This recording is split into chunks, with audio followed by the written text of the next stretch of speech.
I got a question on fentanyl, which is a terrific problem here in the state. Terrific isn't a bad problem. Terrific isn't a bad problem. Wait a minute, I lost you there. No, go ahead. I'm just The tongue in cheek. The fentanyl is coming in over our borders. And it's coming in from, we know where it's coming from, over our open borders, which we can't control the open borders as a state.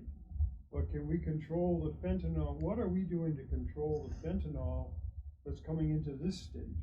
That's a great question. What are we doing to control fentanyl coming into the state? It's the same thing as what are we doing to control cocaine and heroin?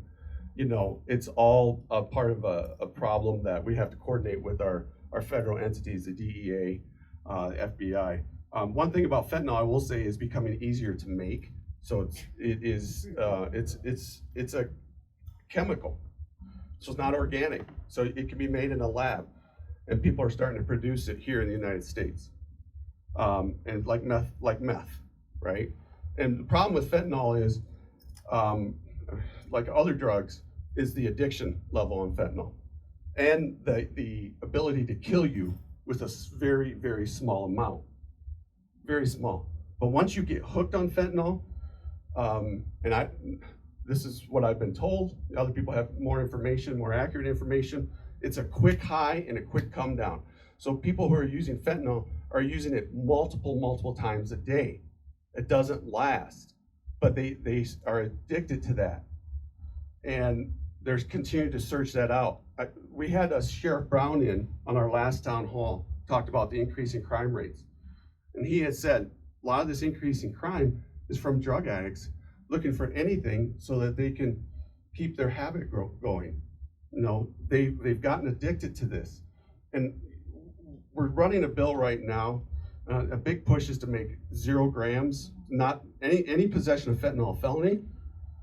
My fear on that is fentanyl, pure fentanyl, I understand, but pure fentanyl is not out there. Fentanyl is being mixed and cut with other things.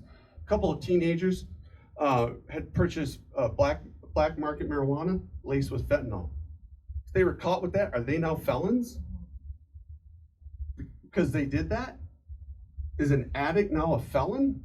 Because they have 2-3 grams that they have to have that to keep going? The people who are distributing it, the people who are making it are the felons.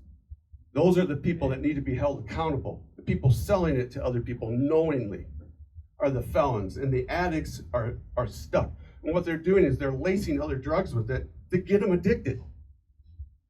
That's how they do it. It's, hey, how do I keep my customer base? Let me get you addicted. And so that's my argument against the 0 grams. Can I just chime in very quickly that according to the Drug Enforcement Administration, the #1 distribution point for fentanyl is the U.S. Postal Service.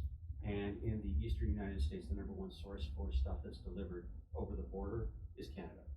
And it's coming, I'm from Canada, and my cousin is in British Columbia, and she knew about the fentanyl problem long before it was in the U.S. because it was coming from China on the ships into the West Coast. Into Canada and down. And that's the #1 Right. origin source. China. I mean, we have lots of drugs that cross borders in all different places, and that's but we also have lots of drugs. I'm originally from Iowa. The county I grew up in was known as the methamphetamine capital of the world because of all the ammonia, anhydrous ammonia used for fertilizer, readily available, that you can go on a backcountry road and build a lab and make it. So, again, it's getting those who are profiting off of this and making them accountable. And that's where we've got to focus in legislation. And I know that's what the DEA and the FBI and our law enforcement is working on, but we've got to make it easier for them to do that, and without sacrificing the rights of those who are substance abuse, who are addicts. But Chris, as you said, if you've got a mental health issue, you're more apt to get onto the drugs. So basically, if no fentanyl at all, otherwise you're going to have all the people that are already struggling with mental health and get any kind of drugs at all. Now they're all going to be criminals. Right. We don't want to criminalize those that are Struggling addicts, already. behavioral health. I actually talked to Mental Health Colorado, and they've, you know, been in this, you know, in person. They've seen people who are addicts who would rather die than go through withdrawal. I mean, that's how bad this drug is. They would rather die than go through withdrawal.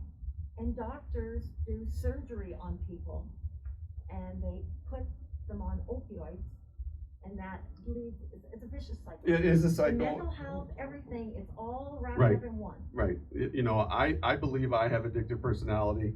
Obviously, I can't stop Diet Coke, but you know, it is something that I'm fortunate enough to know not to even start because of I know myself well enough. But if you're thinking you're doing something, someone gives you a pill, and it's laced with fentanyl, that wasn't your choice to start it, and now you're addicted.